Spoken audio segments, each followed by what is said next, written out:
할렐루야. 할렐루야. 많이 더우시죠? 하늘 주신 은혜가 오늘 오후 시간에도 함께 할 줄 믿습니다. 우리 좌우에 계신 분들과 함께 인사 나눕시다. 하늘 복 많이 받으십시오.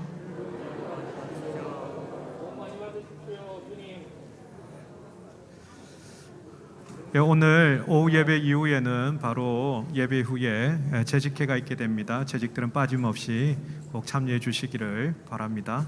함께 찬양 드리겠습니다.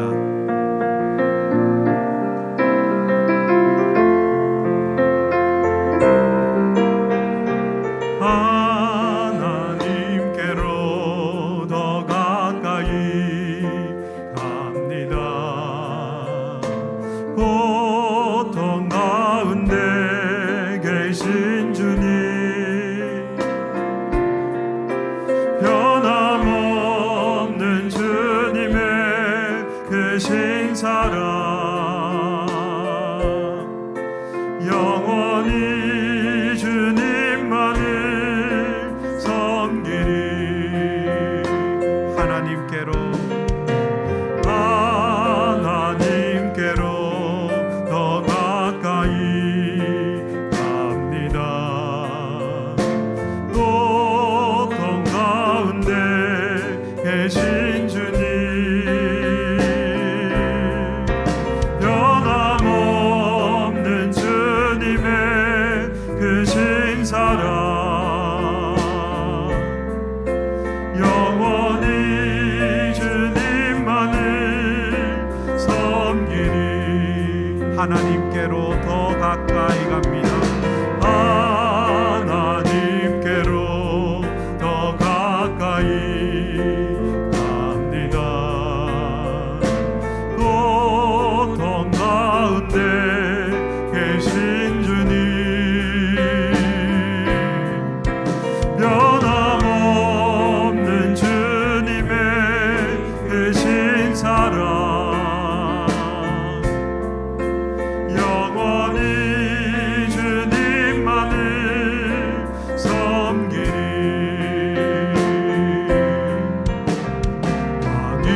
왕이신 나의 하나님,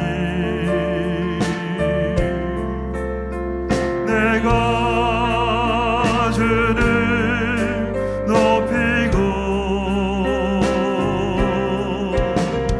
영원히 주의 이름을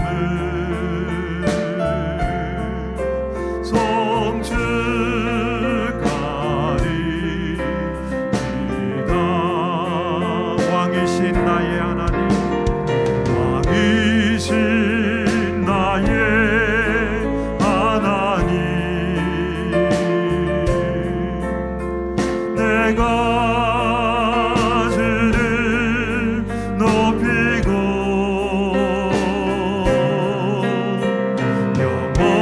영원히 주의 이름을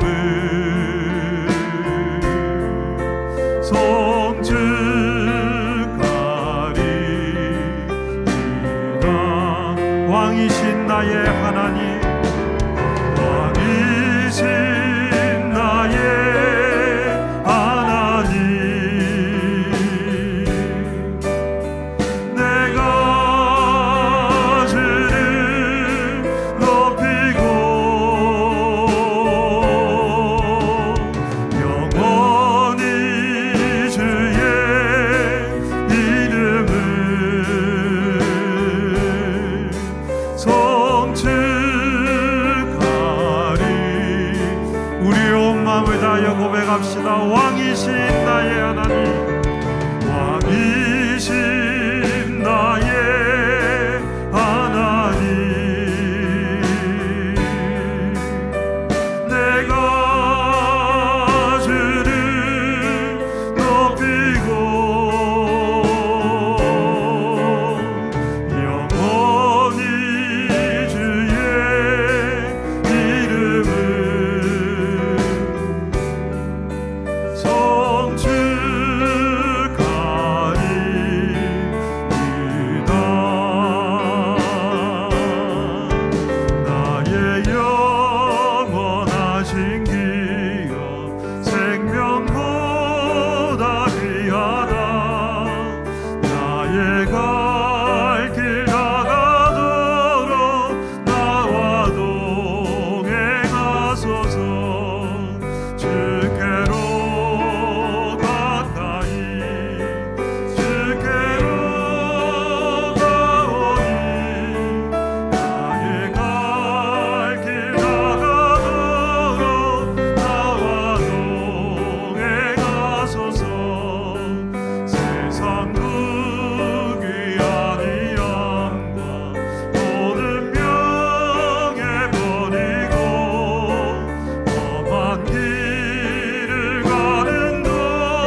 골짝 지나며 모든 골짝 지나가며 험한 바다 건너서 천국 문에 이르도록 나와 동행하소서. 주께로 가까이 주께로 가오니 나의 갈 길 다가도록 나와 동행하소서. 주께로 가까이 주께로 가오니 나의 갈 길 다가도록 나와 동행하소서.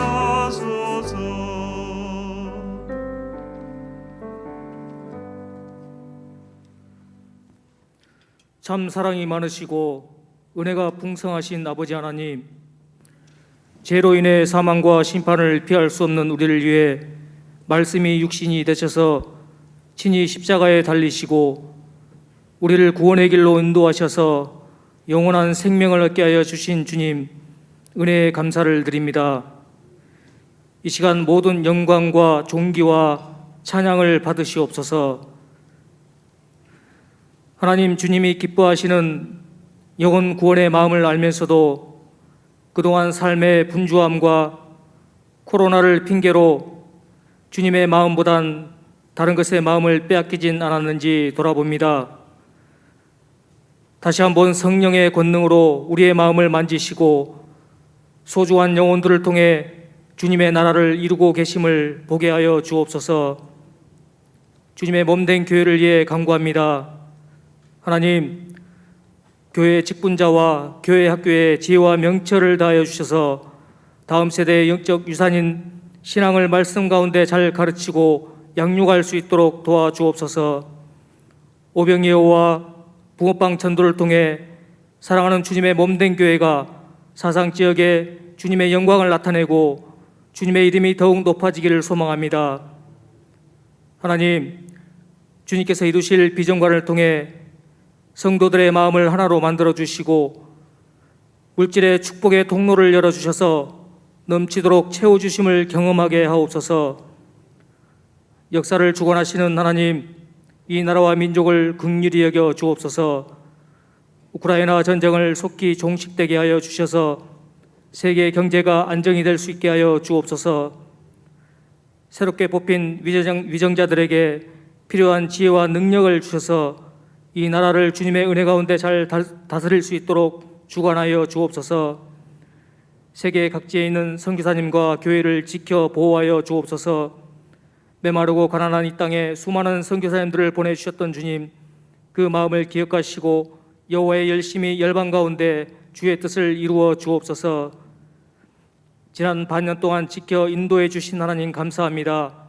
이 시간 유재현 목사님 말씀을 통해서 주님을 더 신뢰하고 날마다 믿음으로 승리할 수 있는 믿음의 식구들 되게 하여 주옵소서.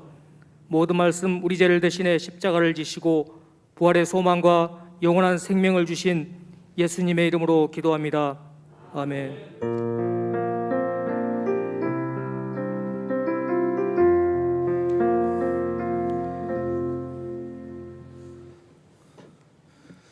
(7월) 성경 암송구절을 함께 외우도록 하겠습니다. 시작. 고린도전서 9장 16절 말씀. 내가 복음을 전할지라도 자랑할 것이 없음은 내가 부득불할 일임이라. 만일 복음을 전하지 아니하면 내게 화가 있을 것이로다. 아멘. 한 번 더 하겠습니다. 시작. 고린도전서 9장 16절 말씀. 내가 복음을 전할지라도 자랑할 것이 없음은 내가 부득불할 일임이라. 만일 복음을 전하지 아니하면 내게 화가 있을 것이로다. 고린도전서 9장 16절 말씀. 아멘. 오늘 우리에게 주시는 하나님의 말씀은 에스라 3장 1절로 6절까지 말씀입니다. 에스라 3장 1절로 6절까지 말씀입니다. 제가 가진 성경으로 구약 성경 713쪽입니다. 에스라 3장 1절로 6절까지 말씀을 저와 여러분이 한 절씩 교도하도록 하겠습니다. 제가 먼저 에스라 3장 1절 말씀을 읽겠습니다. 이스라엘 자손이 각자의 성읍에 살았더니 일곱째 달에 이르러 일제히 예루살렘에 모인지라.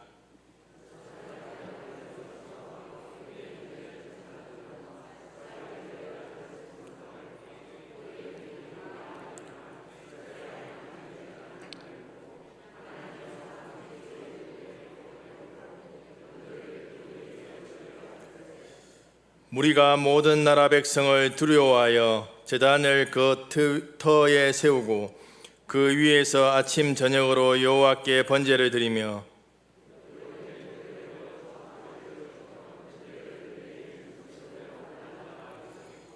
그 후에는 항상 드리는 번제와 초하루와 여호와의 모든 거룩한 절기의 번제와 사람이 여호와께 기쁘게 드리는 예물을 드리되 일곱째 달 초하루부터 비로소 여호와께 번제를 드렸으나 그때의 여호와의 성전 지대는 미처 놓지 못한지라. 아멘.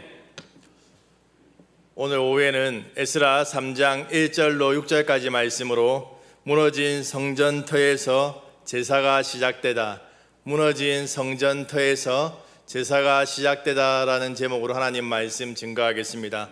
오늘은 맥주 감사 주일입니다. 우리가 오늘 하루 보내면서 얼마나 우리의 삶 가운데 감사하면서 오늘 하루를 보내셨습니까? 우리 옆에 있는 분들이랑 한번 짝을 지어 보겠습니다. 우리 지난 6개월 동안 지나오면서 감사한 일이 있을 것입니다. 그 감사한 일을 한 가지씩 나누시면 됩니다. 근데 길게 이렇게 설교하시면 안 됩니다. 짧게 제가 이런 일로 하나님께 감사합니다, 이렇게 한번 옆에 분들이 한번 나누시기 바랍니다.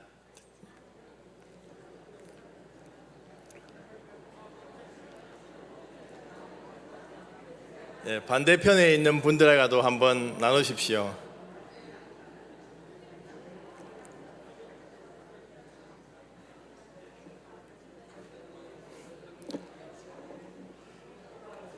우리가 생각해 보면 참 감사할 거리가 많이 있습니다. 우리의 일상적인 삶 가운데 하나님께서 은혜를 베풀어 주셨던 그러한 감사의 거리가 많은데 우리가 생각하지 않고 살아가기 때문에 미처 하나님의 그러한 은혜를 잊어버릴 때가 많이 있다는 것이죠. 우리가 맥주 감사주의를 보내면서 다시금 우리 안에 그러한 감사의 영성이 회복되었으면 좋겠습니다. 하루는 남편이 조간 신문을 읽으면서 자신이 산 주식이 떨어졌다고 불평을 합니다. 옆에서 열심히 운동하던 아내가 살이 빠지지 않는다고 이렇게 불평합니다. 그때 남편이 아내에게 말합니다. 내가 투자해서 2배로 불어난 것은 당신밖에 없어. 재미있으시죠? 아내가 왜 2배로 불어났겠습니까? 자녀들을 낳기 위해 날씬한 몸매를 포기하고 그들을 기른다고 자신을 돌보지 못해서 아니겠습니까? 고로 아내의 늘어난 몸무게는 불평거리가 아니라 감사거리라는 것이죠. 감사를 잃어버린 시대를 살아가는 우리는 사소한 일에 감사하는 훈련을 해야 됩니다. 그리고 우리가 불평할 수밖에 없는 상황에서 우리의 생각을 전환한다면 감사할 수 있는 그러한 감사의 거리가 된다는 것이죠. 코로나로 인해서 한숨만 나오고 불평할 수밖에 없는 상황이지만 지난 2년 동안 우리가 돌아보면 하나님께서 때마다 시마다 우리를 지켜주시고 도와주셔서 이렇게 우리가 하나님의 은혜 가운데 지금까지 살아왔다는 것이 모든 것이 감사거리라는 것입니다. 시편 말씀에 감사함으로 그 문에 들어가서 예배하는 자에게 하나님을 영화롭게 한다라고 약속하셨습니다.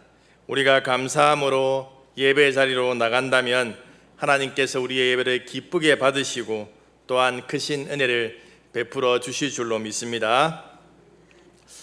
아주 오래전에 휴대전화가 없던 시절에 있었던 일입니다.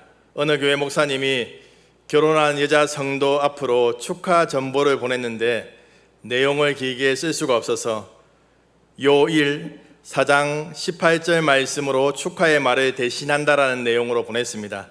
참고로 요한 1서 4장 18절 내용은 사랑 안에 두려움이었고 온전한 사랑이 두려움을 내어 쫓나니 두려움에는 형벌이 있음이라. 두려워하는 자는 사랑 안에서 온전히 이루지 못하였느니라 라는 구절입니다. 며칠 후에 성도 내외가 목사님을 찾아왔습니다. 목사님은 그 성도에게 결혼식을 잘 치렀습니까? 그렇게 물어보니까 그 성도들의 표정이 별로 좋지 않은 것입니다.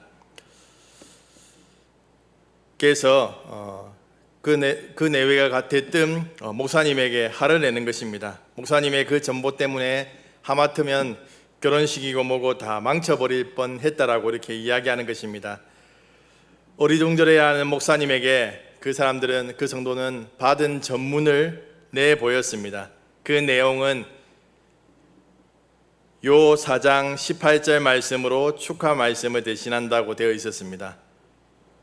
일자가 빠진 거지요. 요한복음 4장 18절의 내용은 내가 남편 5이 있었으나 지금 있는 자는 내 남편이 아니니 내 말이 참되도다. 결국 일자 한자가 빠지는 바람에 전보의 내용이 완전히 뒤바뀐 것이 된 것이죠. 목사님의 그러한 충분한 마음이 전해지지 못했다는 것입니다. 오늘날 통신기술이 많이 발달했지요. 그래서 우리가 상대방의 음성을 정확하게 들을 수 있습니다. 그럼에도 불구하고 사람의 음성은 잘 듣지만 하나님의 음성을 과거보다는 더 잘 듣지 못하는 시대가 바로 우리가 살아가는 그러한 시대라는 것이지요. 하나님께서 우리에게 말씀하시고 하나님의 뜻을 보여주시는데도 우리가 하나님의 음성보다는, 하나님의 감동보다는 사람들의 감동, 세상의 감동에 귀를 기울이다 보니까 민감하지 못하다는 것입니다. 영적으로 둔감해졌기 때문에 자신이 이해한 대로만 순종하려고 합니다. 하나님께서 우리에게 바라시는 것을 깨닫고 순종할 때 우리에게 기쁨이 넘치고 은혜가, 하나님의 그러한 베푸시는 회복의 은혜를 누리게 된다는 것입니다. 하나님께서는 바벨론으로부터 예루살렘으로 온 이스라엘 백성들에게 성전을 재건하라고 이렇게 명령하십니다. 그 성전을 재건한다는 것은 하나님 중심의 삶이 회복되고 또한 예배가 회복되도록 하기 위함이었습니다. 성전 재건이라는 모티브를 통해서 이스라엘 백성들의 가운데 무너진 믿음을 회복시키고자 하는 하나님의 그러한 계획이 숨겨져 있었던 것이죠. 돌아온 이스라엘 백성들은 하나님의 뜻을 깨달아서 기쁨으로 순종해야 하는 것입니다. 우리가 살펴보았듯이 에스라 1장에서 2장 말씀에서 이스라엘 백성들은 바벨론에서부터 예루살렘으로 다시 돌아오게 됩니다. 하나님께서 예레미야에게 하신 약속의 말씀을 이루시려고 고레스 왕의 마음을 감동시키고 또한 그 고레스가 다시금 이스라엘 백성들로 본국으로 돌아가서 하나님의 성전을 재건하라고 명령하고 또한 그 느부갓네살 왕이 가지고 왔던 여호와의 전의 모든 그릇들을 다 내어줍니다. 그리고 하나님께서 또한 그 사면 사람들의 마음을 감동시키므로 그 사면 사람들이 기쁘게 그러한 이스라엘 백성들에게 그러한 재물들, 쓸 것들을 채워줍니다. 그리고 가장 중요한 것은 하나님께서 바벨론에 거주하고 있던 이스라엘 백성들의 마음에 감동을 주심으로 예루살렘으로 돌아오게 하셨다는 것입니다. 에스라 2장 말씀에 나오는 명단을 살펴보면 바벨론에서부터 예루살렘으로 돌아온 사람이 얼마 되지 않는다는 것을 알 수 있습니다. 이 명단은 에스라 3장부터 6장까지 말씀에서 기록하고 있는 성전 건축에 참여하고 헌신하여서 하나님의 구속사를 이루어갈 사람들이 어떤 사람인가를 보여주고 있는 것이지요. 그 사람들의 그러한 헌신과 수고가 정말 중요하다는 것을 보여주기 위해서 이렇게 명단을 기록했다는 것입니다. 이 명단에는 순수 유대 혈통뿐만 아니라 종이 된 자들도 있었고 하나님께 바쳐진 사람들도 있었습니다. 이것은 하나님의 복을 누리며 하나님의 작정과 구속사를 이루어가는 일은 언약을 믿고 순종하는 자들의 것이라는 것을 보여주기 위한 것입니다. 하나님께서는 세상 역사 속에서 초자연적인 능력으로 일하실 수 있지만 사람의 마음에 감동을 주심으로 자신의 일을 이루어 가시는 경우가 많습니다. 하나님께서는 그리스도인뿐만 아니라 불신자들의 마음에 감동을 주시고 일하십니다. 우리의 처한 상황이 어렵고 힘들더라도 하나님께서 맡기신 일에 순종하면 하나님께서 사람을 감동시키고 또한 모든 상황들을 바꾸어 주심으로 하나님이 일으키는 역사를 경험하게 될 줄로 믿습니다. 사랑하는 서산교회 식구님들, 하나님께서 우리에게 맡기신 일이 무엇입니까? 우리는 하나님께서 맡기신 일을 우선적으로 해나가고 있습니까? 나의 형편과 상황으로 인해서 하나님이 맡기신 일이 있음에도 불구하고 차일피일 미루고 있지는 않습니까?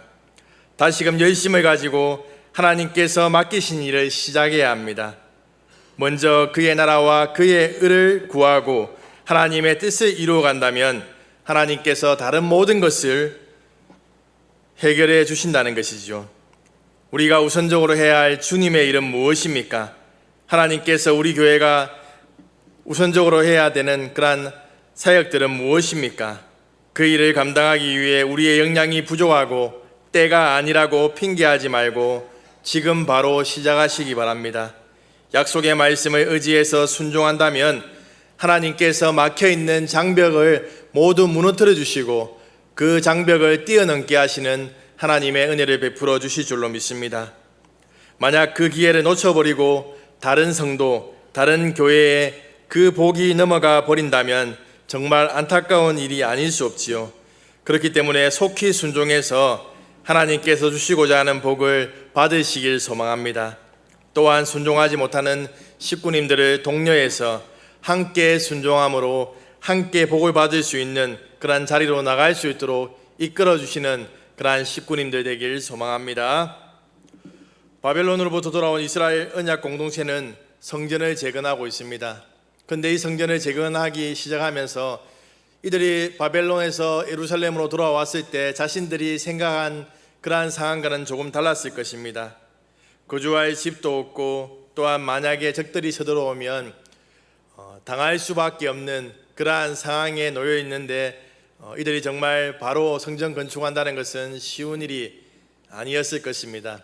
그런데 어떤 족장들의 헌신으로 인해서 다시금 성전 재건에 불이 붙기 시작하지요. 성전을 재건하는 것은 외형적인 그러한 성전만을 복원하는 것을 의미하는 것이 아닙니다. 성전 재건을 통해서 이스라엘 백성들의 마음이 변화되고 그를 통해서 하나님 중심의 삶이 회복되어야 한다는 것입니다. 하나님 중심의 삶은 이스라엘 백성들 삶 가운데 하나님의 임재가 회복되는 것이지요. 하나님 중심의 삶은 이스라엘 백성들에게 있어서 하나님의 임재가 회복되면 자신들이 처한 형편은 아무런 문제가 되지 않는 것이지요.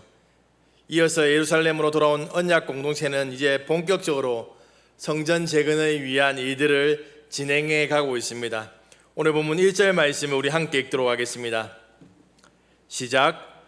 이스라엘 자손이 각자의 성읍에 살았더니 7째 달에 이르러 일제히 예루살렘에 모인지라. 아멘. 이스라엘 백성들이 돌아온 이스라엘 백성들은 7째 달에 일제히 모였습니다. 이스라엘 백성들이 일제히 모였다는 것은 한 사람처럼 한 마음으로 모였다는 것을 의미합니다.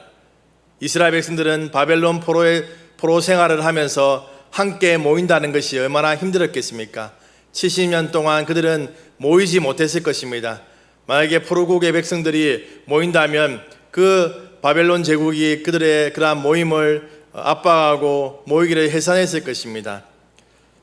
그런데 읽은 본문 말씀에서 70년 이상을 모이지 않았지만 7째 달에 한 사람처럼 모였다라고 이렇게 이야기하고 있는 것이지요. 이는 돌아온 이스라엘 백성들이 7째 달에 당연히 모여야 하는 것을 배워왔고 알고 있었기 때문입니다. 돌아온 이스라엘 백성들 중에 대부분이 바벨론에서 태어난 사람들이었는데 이 말은 신앙의 전수가 잘 이루어졌다는 것이지요. 그렇다면 7째 달에 그들이 왜 모이게 됩니까? 언약의 말씀을 지키기 위함이었습니다. 일곱째 달은 이스라엘 역사에 있어서 아주 의미가 있는 달이었습니다. 일곱째 달인 티시월은 특별한 예배, 절기들이 많이 있었습니다. 일곱째 달 1일은 나팔절이었습니다. 나팔을 불어 이날을 알렸기 때문이지요. 이날에 사람들은 일을 쉬고 성회를 열고 희생 제사를 드렸습니다. 10일은 대속죄일로 지켰는데 대속죄일은 1년에 한 번 대제사장이 지성소 안에 들어가서 자신의 죄와 백성들의 죄를 가지고 지성소 안에 들어가는 거룩한 날이었습니다. 그리고 그달 15일부터 일주일간은 초막절로 지키는데 일주일간 초막을 짓고 거기서 온 가족이 거하면서 지켰던 절기입니다. 이런 절기를 보내면서 이스라엘 백성들은 애굽에서 자신들을 구원해 주신 하나님, 광야 생활을 가운데 자신들을 지켜주신 하나님을 기억하는 절기였습니다. 이 절기를 지킴으로 이스라엘 백성들은 자신의 정체성이 무엇인지 기억했다는 것입니다. 코로나19는 교회 식구들이 함께 모이는 것에 많은 영향을 미쳤죠. 당연히 모여야 하는 예배는 물론이거니와 소그룹과 교제 모임까지 이루어지지 않다 보니까 성도들의 영적인 부분이 많이 고갈되어 가고 있습니다. 지금은 코로나 상황이 나아져서 회복되어져 감에도 불구하고 2년 동안 익숙해져 있던 그대로 있으려고 하는 성도들이 적지 않다는 것입니다. 안타까운 것은 식구들과의 관계가 너무 피상적인 관계가 되었지요. 코로나로 인해서 개인 공간을 중시하는 그러한 문화들이 더 강해지면서 신방을 거부하고 구역 모임이나 소그룹 모임으로 자신의 사적인 공간을 오픈하는 것을 힘들어하기 때문에 모이지 않으려고 한다는 것입니다. 그런데 오늘 말씀을 통해서 깨우쳐 주듯이 지금은 한 마음으로 모일 때라는 것이죠. 무너진 우리의 마음의 성전을 재건하기 위해서 함께 모여야 된다는 것입니다. 코로나19로 인해서 많은 성도들의 그러한 영적인 삶이 무너지고 또한 믿음 생활을 잘 하지 않고 또 영적으로 나태해지고 게을러진 그러한 상황 가운데서 우리는 함께 모여야 된다는 것이죠. 함께 모여서 마음의 성전을 재건해 가야 된다는 것입니다. 사도 바울은 모이기를 패하는 자들을 향해서 경고하고 있습니다. 그러면서 주님이 다시 오실 날이 가까울수록 더욱 모이기에 힘쓰자라고 이렇게 이야기하고 있습니다. 이 말씀이 기록된 것은 거의 2000년 전인데 지금 주님 오실 날이 더 가까워졌는데 세상은 모이기를 피하고 있습니다. 이런 시대를 살아가는 우리는 더욱 모이기를 힘써야 한다는 것이죠. 무너진 모임들이 다시금 회복되어야 한다는 것입니다. 리더가 모이자고 하면 우리가 힘을 내어서 함께 모여야 된다는 것입니다. 기여할 것은 우리의 그러한 노력과 수고에도 이전처럼 그렇게 100% 회복되는 것이 더딜 수도 있습니다. 그렇지만 두세 사람이 모인 곳에도 하나님께서 함께 하신다고 말씀하셨기 때문에 우리는 함께 모여서 그러한 우리의 마음의 성전, 하나님을 향한 그러한 마음들을 회복시켜가는 일에 열심을 내어야 된다는 것입니다. 지금 우리 교회는 코로나 이전에 주일 오전 예배 참석 인원은 70%에서 80% 정도는 회복된 것 같습니다. 그러나 지구 안에 여전히 교회로 오지 않는 분들이 많이 있습니다. 이들을 향해서 우리는 모이기를 권해야 할 줄로 믿습니다.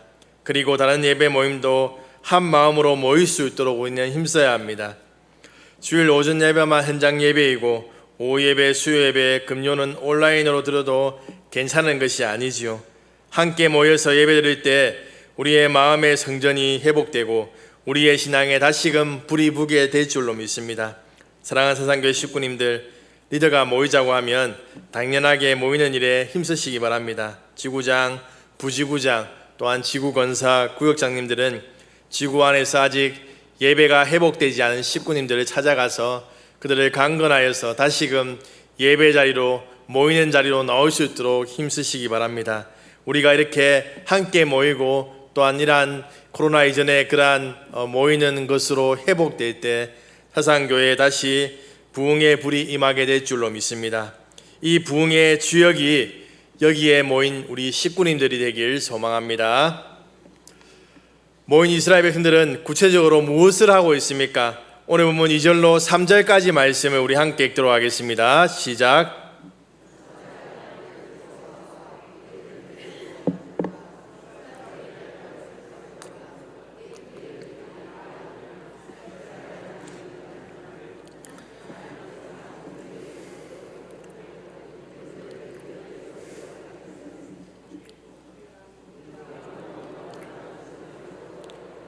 나는 그 터 위에 세우고 그 위에서 아침 저녁으로 여호와께 번제를 드리며 아멘.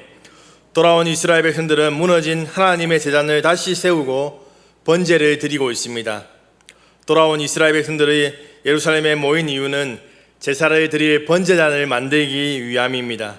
번제단을 세우는 일에 앞장선 사람은 대제사장 예수아와 그의 형제들과 또한 스룹바벨과 그의 형제들이었습니다. 즉 종교 지도자와 정치 지도자들이 함께 힘을 모으고 있다는 것입니다.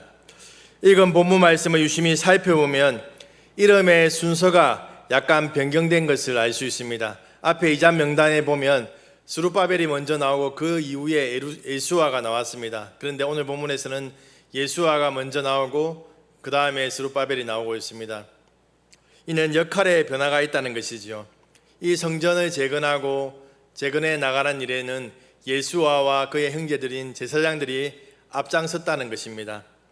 히브리인들은 나이와 직함에 따라 이름을 쓰는 것이 아니라 사역에 있어서 역할의 중요성에 따라서 이렇게 이름을 기록했습니다. 그렇기 때문에 이제부터 예수아와 그의 형제들에 관한 역할들이 중요하기 때문에 성전을 재건하는 일에 있어서 중요하기 때문에 그렇게 이름이 바뀌었다는 것이죠. 번제단은 아브네라 세운 것이 아닙니다. 그 터 위에 세웠다라고 이렇게 얘기하고 있습니다. 솔로몬 성전에 세워졌던 제단의 일부가 그 당시 조금이나마 남아 있었을 가능성이 있습니다. 어쨌든 원래 제단이 있던 장소를 분명하게 알 수 있었습니다. 아주 오래전에 이스라엘 자손이 약속의 땅에 들어갈 때 먼저 제단을 만들었던 것과 마찬가지로 바벨론에서 돌아온 새로운 이스라엘 언약 공동체에게도 제단을 세운 일은 절대적인 우선권을 지니고 있습니다. 그들이 번제단을 다시 세우려는 이유는 모세의 율법에 기록된 대로 제사를 드리기 위함이었습니다. 번제단이 무너짐으로 인해서 하나님께 드리는 예배가 무너졌기 때문이지요. 그런데 여기서 우리가 한번 살펴보아야 하는 구절이 있습니다. 무리가 모든 나라의 백성들을 두려워하여라는 그러한 구절이 있습니다. 이 모든 나라 백성들은 그 이스라엘 백성들이 예루살렘으로 돌아오기 전에 그곳에 살고 있던 그러한 백성들이죠. 그들은 그들의 나름대로 하나님께 제사를 드렸습니다. 그렇지만 그들은 하나님의 말씀대로 제사를 드린 것이 아니라 자신의 방법대로 제사를 드렸다는 것이죠. 그래서 바벨론으로부터 돌아온 이스라엘 백성들은 하나님의 말씀대로 제사 드리지 않는 그들의 모습을 보고 함께 제사를 드릴 수 없다는 것을 알았죠. 그렇게 드릴 때 하나님으로부터 진노가 임하기 때문이죠. 그래서 그들이 방해하고 그들이 정말 그 일을 방해할 것임을 알매도 불구하고 그들은 하나님을 경외함으로 그렇게 자신들만 모여서 말씀에 기록된 대로 제사를 드리고 있다는 것입니다. 이스라엘 백성들에게 있어서 여호와의 제단을 세운다는 것은 믿음의 결단이 필요합니다. 여호와의 단을 세우기 위해서는 우상의 단을 무너뜨려야 되기 때문이죠. 우리가 잘 알고 있는 기드온, 그는 하나님의 사명을 받기 전까지, 받고 나서도 의심이 많고 아주 겁이 많은 그러한 인물이죠. 그는 그를 향해서 여호와의 사자가 아버지 집에 가서 바알의 우상 그 제단을 헐고 또한 아세라 상을 찍고 자신이 아버지 집에 있는 여호와를 위하여 규례대로 제단을 쌓고 아버지 집에서 가져온 수소를 잡아서 아세라를 나무로 번제로 드리라고 이렇게 명령합니다. 기드온 성읍 사람들을 두려워하여 낮에 행하지 못하고 밤에 그대로 행합니다. 우상의 제단을 헐고 여호와를 위한 제단을 쌓은 것이죠. 또한 우리가 잘 알고 있는 엘리야 선지자, 갈멜산에서 바알과 아세라 선지자와 전쟁을 벌이지 않습니까?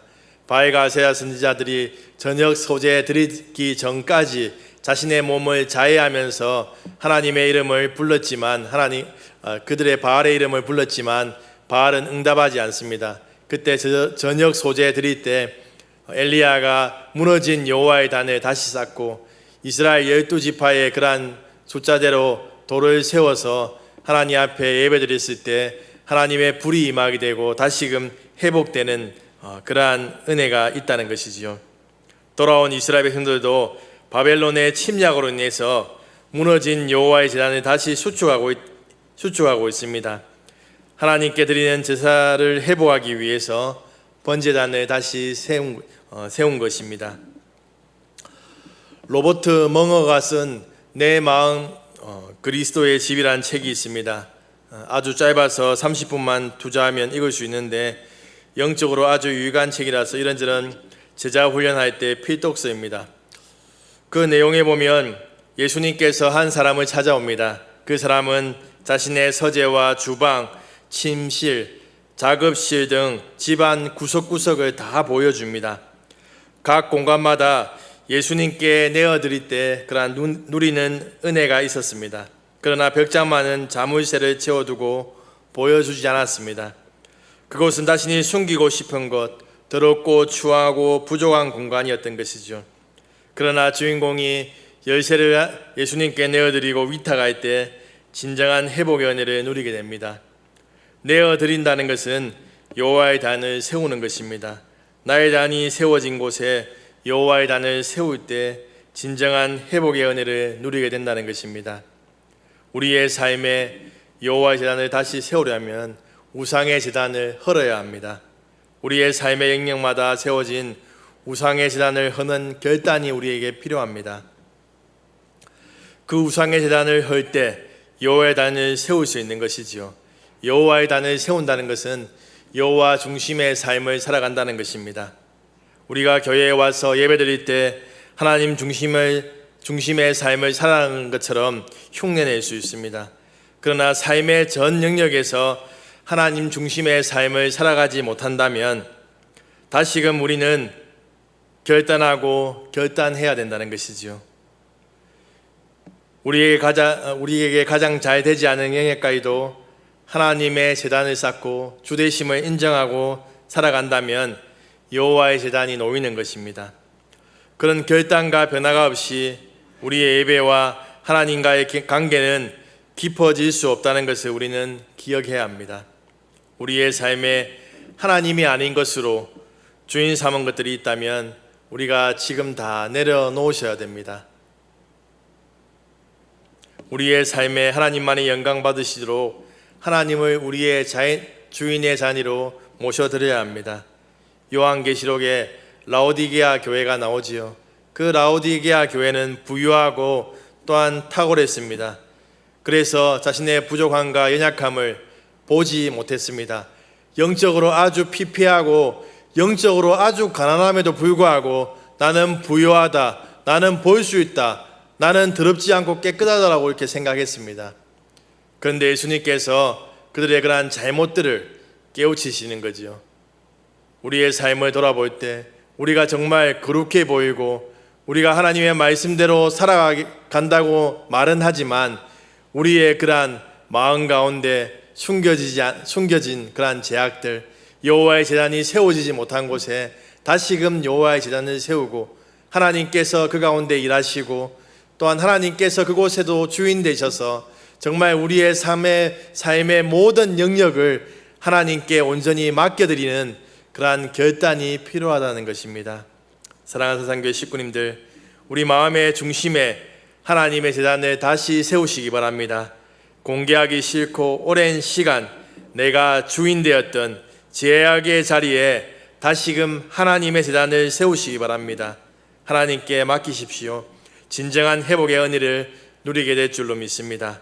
우리가 주인 삼은 모든 것들을 내려놓고 오직 하나님만을 우리의 주인으로 왕으로 모시며 살아가시는 식구님들 되길 소망합니다. 번제단을 위해 성전 터 위에 세운 이스라엘 백성들은 이제 무엇을 하고 있습니까?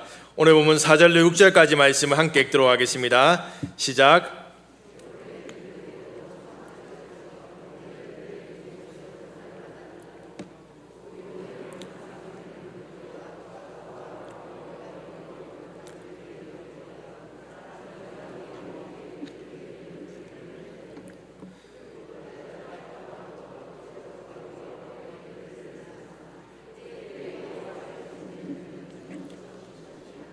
아멘.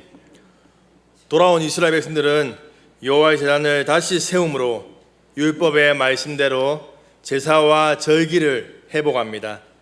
돌아온 이스라엘 백성들은 율법에 기록된 대로 초막절을 지켰는데 이 절기는 유월절, 채시절과 함께 이스라엘 3대 절기 가운데 하나였습니다. 이스라엘 전역에 흩어져 사는 백성들 중에 남자들은 절기가 되면 예루살렘 성전에 모였습니다. 초막절 축제는 유대력으로 7월 15일부터 시작해서 일주일 동안 계속되었고 마지막 날에는 성회로 모였습니다. 솔로몬 성전이 세워졌을 때 이스라엘 백성들이 7째 달에 축제를 벌였던 것처럼 돌아온 이스라엘 백성들도 초막절을 지킴으로 성전 중심의 새로운 삶을 시작하게 된 것이라는 것이죠. 또한 돌아온 이스라엘 백성들은 초막절을 시점으로 레위기에 나와 있는 제사의 규례를 따라 번제를 드리기 시작합니다.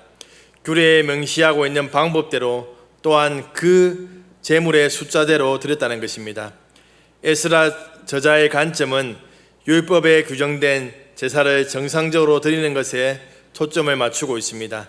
왜냐하면 옛 성전 터 위에 번제단을 세워서 번제 드리는 것을 기점으로 해서 이제 율법에 기록된 모든 제사가 회복되어져 가는 것을 볼 수 있습니다. 절기와 제사가 회복되자 하나님께 드리는 예물도 기쁜 마음으로 자원해서 드리고 있다는 것입니다. 이 말은 자원함으로 헌신하는 마음이 부어진 것이지요. 이런 심령의 회복이 있다면 성전을 재건하는 일도 문제가 되지 않는 것입니다. 방해와 어려움이 있더라도 잘 감당해 나갈 수 있는 것이지요. 우리의 삶의 예배가 무너지면 모든 것이 무너질 수 있다는 것을 기억해야 합니다. 반대로 예배가 회복되면 모든 것이 회복된다는 것입니다. 코로나로 인해서 성도들의 예배 자리가 무너지니까 삶의 자리까지 무너지는 것을 보게 됩니다. 다시금 우리의 예배를 회복해야 된다는 것입니다. 예배 그 자체가 중요하기보다는 예배를 통해서 하나님과 영적인 소통이 회복되어야 한다는 것입니다. 예배는 오지만 그저 시간만 보내고 가서는 안 된다는 것이지요. 예배를 통해서 우리의 마음의 중심을 하나님께 집중하고 하나님과 깊은 사귐의 자리로 나가야 한다는 것입니다. 그 일이 회복되어져야 한다는 것이지요. 우리 자신을 한번 돌아보시기 바랍니다. 이전에는 주의 일을 하는 것이 재미있고 즐거웠지만 어느 순간 주일만 생각하면 우리의 마음이 힘들어지고 머리가 아파오지는 않습니까? 주일날이 충전되고 회복되어서 우리의 영혼이 사는 날이 되어야 하는데 사역을 섬긴다고 모든 힘과 에너지를 다 빼앗겨 버리는 것 같은 죽일 날이 되어서야 되겠습니까? 만약에 우리의 헌신이 이러한 기쁨과 자원하는 마음이 없다면 예배의 자리, 기도의 자리, 다시금 우리의 영적인 그러한 자리를 회복할 때입니다. 우리 교회가 추진하고 있는 그러한 우리가 예배 자리 또 기도의 자리를 회복한다면 우리 교회가 추진하고 있는 비제강 건축의 식구님들이 기쁨으로 자원함으로 어려움 없이 지어지게 된다는 것이죠. 먼저 우리의 예배가 회복되고 우리의 기도의 생활들이 회복되는 것이 중요하다는 것입니다. 말씀을 마무리하겠습니다. 여름 장마철이 지나면 중고자동차 시장에 새 차 같은 차들이 많이 판매된다는 거 아시죠? 겉보기에는 아무 문제 없어 보이지만 겉모습과 연식과 주행거리만 보면 그렇게 보고 사면 낭패를 보게 됩니다. 바로 침수 차량이기 때문입니다. 우리의 신앙생활도 겉보다는 내면이 중요하다는 것입니다. 겉으로는 거룩하고 신실하게 보일 수 있습니다. 그러나 하나님께서는 우리의 마음을 감찰하시는 분이시죠. 사랑하는 세상교회 식구님들, 우리의 마음의 성전을 다시금 재건하시기 바랍니다. 무너진 우리의 예배생활, 기도생활을 회복하기 위해서 열심을 내시길 소망합니다. 우리가 하나님이 아닌 것을 주인으로 삼고 있다면 다 내려놓으시고 하나님을 우리의 마음의 주인으로 왕으로 모시고 다시금 하나님 안에서 복된 삶을 누려가시는 식구님들 되길 주님의 이름으로 축복합니다. 우리의 말씀을 기억하면서 찬양하겠습니다. 예배자 찬양하겠습니다.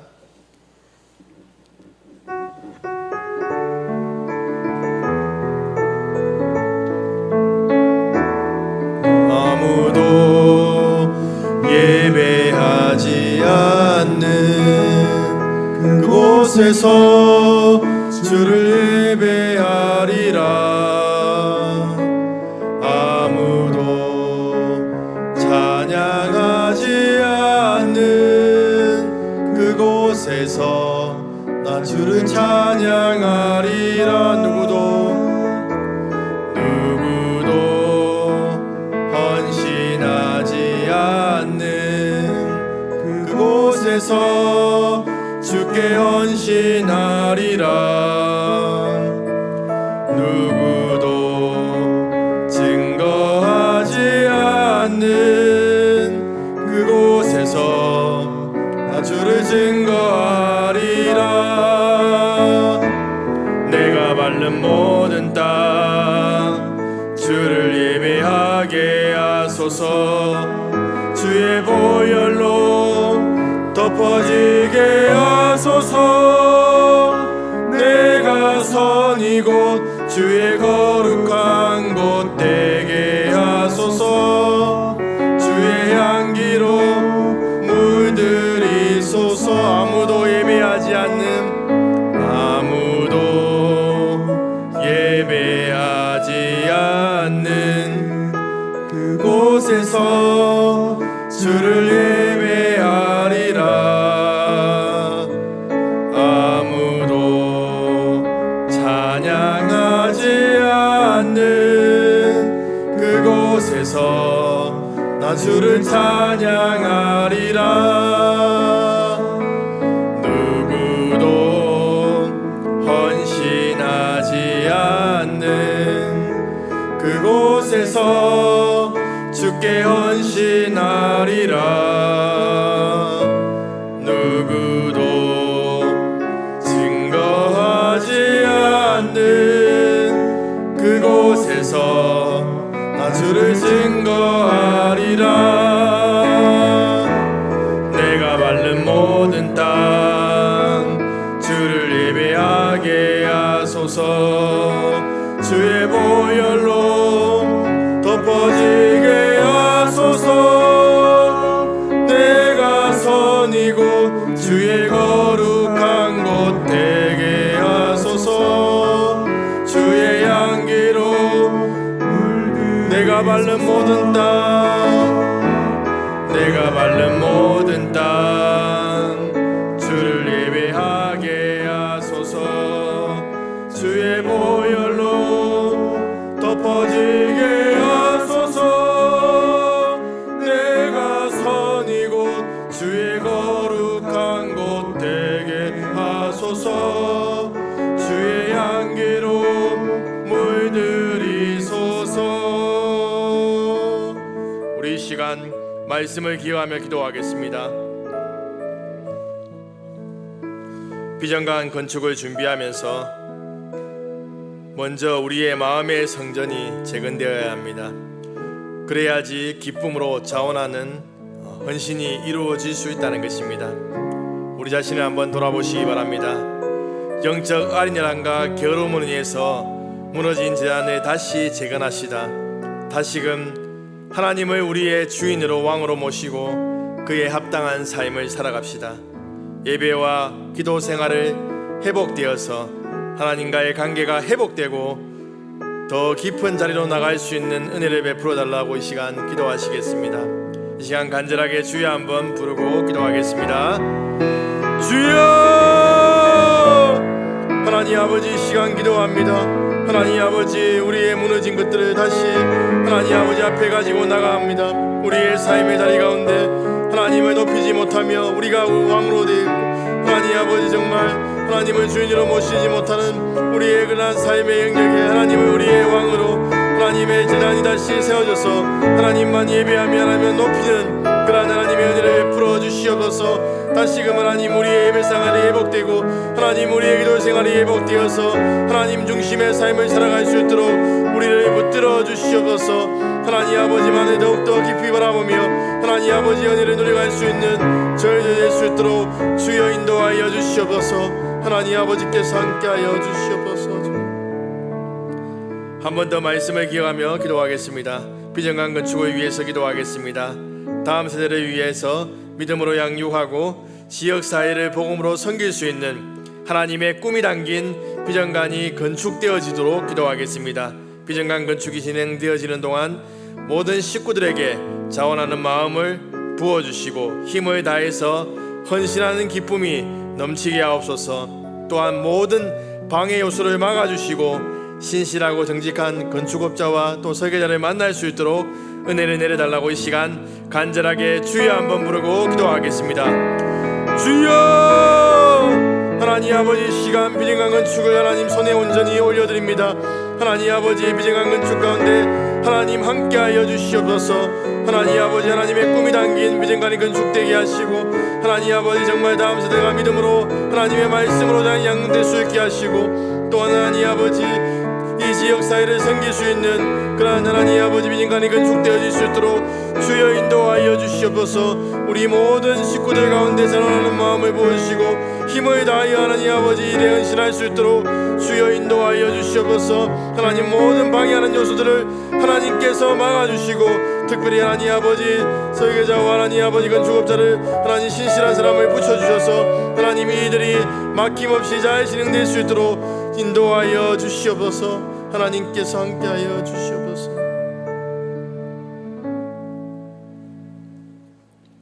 하나님 아버지 감사합니다. 오늘도 하나님의 말씀으로 저희들을 깨우쳐 주시니 감사합니다. 하나님 저희들이 지난 2년 동안 코로나 핑계를 대면서 너무나도 영적으로 나태한 삶을 살아왔음을 고백합니다. 하나님 이 시간 다시 결단하여서 하나님 우리의 무너진 것들을 다시 세워서 예배의 자리, 기도의 자리로 나가 하나님과의 깊은 관계가 회복될 수 있도록 인도하여 주시옵소서. 하나님 우리의 삶에 하나님께 온전히 드리지 못하는 자리들이 있다면 그곳 가운데 여호와의 제단이 세워져서 정말 우리의 삶이 온전히 하나님께 드려지는 삶이 될 수 있도록 인도하여 주시옵소서. 하나님께 우리의 삶을 맡겨드릴 때 하나님께서 우리의 인생을 책임져 주시고 모든 막힌 것들을 하나님께서 열어주시고 또한 선하게 인도하시는 하나님의 은혜를 경험할 수 있도록 인도하여 주시옵소서. 이번 한 주간도 하나님의 약속의 말씀을 붙들고 믿음으로 승리하는 식구들 될 수 있도록 인도하여 주시옵소서. 주 예수님 이름으로 기도합니다. 아멘.